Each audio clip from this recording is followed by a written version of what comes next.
I'm Patricia Preece, and this is my speech on legalization of marijuana and understanding the benefits of legalizing it. Some people say legalizing marijuana is not a good idea, but just think how beneficial, both economically and medically, it could be.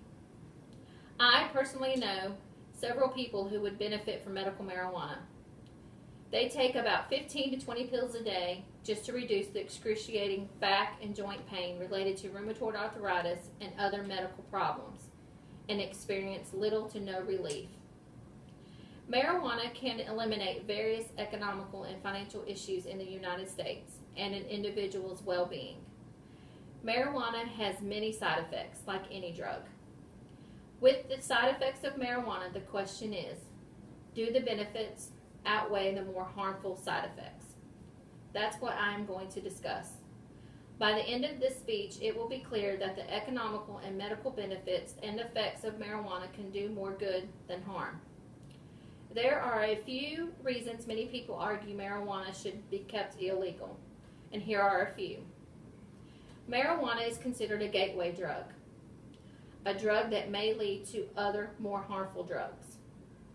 According to the January 2014 journal by Muhammad Odahasi, Discriminating Marijuana, Understanding Marijuana Debate Through History and Policy states, the 2012 National Household Survey of Drug Use and Health demonstrated that 42.6% of Americans who are 12 years or older had experienced marijuana use at least once in their lifetime. Furthermore, statistics shows that between 1990 and 2011, the percentage of marijuana use among high school students was almost 40%. These statistics alone demonstrate the significance of the problem. In the March 2013 magazine, High Road, by Jacob Saloon, states over 50% of those young addicts started on marijuana smoking. Ann Sangler told a congressional committee in 1951. They started there and graduated to heroin. They took the needle when the thrill of marijuana was gone. Half a century later, this ideal, known as the gateway theory, remains a bulwark of marijuana prohibition. Although the claim that smoking pot makes people more likely to use other drugs is politically useful, a new study from the Rand Corporation's Drug Policy Research Center shows that it is scientifically superfluous. Marijuana can have many effects on your mind and body, and with chronic use may produce health effects such as depression, anxiety, and personality disturbances. It can produce bloodshot or half-closed eyes, may dilate the pupils, reduce intraocular pressure, reduce salivation, and increases the heart rate, increases respiration, the pulse rate, and systolic blood pressure. On the other side, marijuana can help. The legalization of marijuana can provide solutions to various economical and financial burdens. According to the article, after legalization, Colorado pot arrest plunged by Christopher Ingram states, the total number of marijuana court cases fell from 39,027 in 2011 to 2,036 cases in 2014. Those 37,000 fewer cases represent a savings of untold millions of dollars in court costs and law enforcement fees. They represent 37,000 fewer people who have to deal with the stigma and financial burden of an arrest and possible conviction. They represent countless police man-hours able to be devoted to other tasks.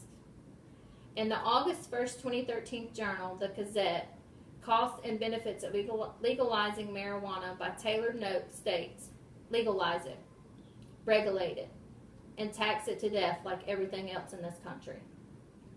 This is the only way to eliminate the criminal element and make drugs safe for consumption. They'll also provide billions upon billions of dollars in new tax revenue at the provincial and federal levels, not to mention a whole new market for enterprising young capitalists such as myself to take advantage of. The economy will prosper because of the money the states and government won't have to spend on court cases and inmates. Arrests in Colorado for the possession, cultivation, and distribution of marijuana have plummeted 95% since the legalization in 2012. Colorado alone gathered $1.9 million in the marijuana-related taxes.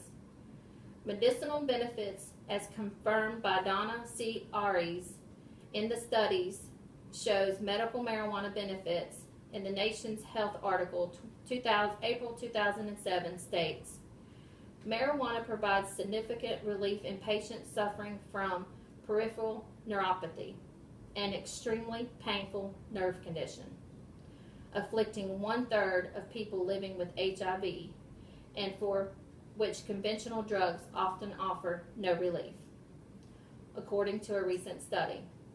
Cancer patients and others with various painful diseases can use medical marijuana to ease the pain. Marijuana provides subjective pain relief, mood regulation, and relaxation, suppresses nausea, shows bronchodilator and anti-asthmatic effects, and may increase appetite.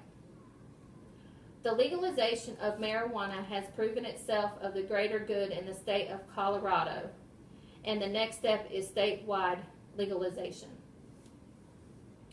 In conclusion, in the March 30, 2014 newspaper article, The Ledger, benefits of legalizing marijuana outweigh arguments against, by Fred Pinka, states, opponents of the amendment claim that many major medical organizations feel that marijuana has not been proved to be a safe or effective form of medicine.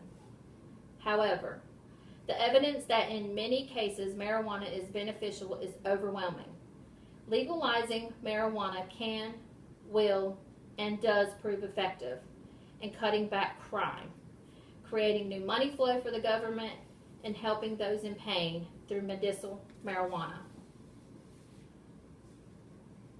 A handful of states are set to vote this November on legislation bills of their own, including Alaska and Oregon, as well as Washington, D.C., Florida, Guam, will vote on medical marijuana bills.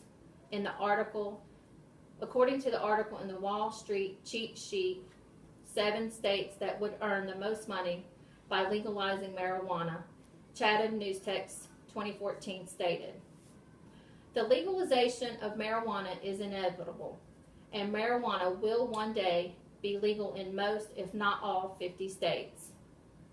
Therefore, I vote yes, and so should you.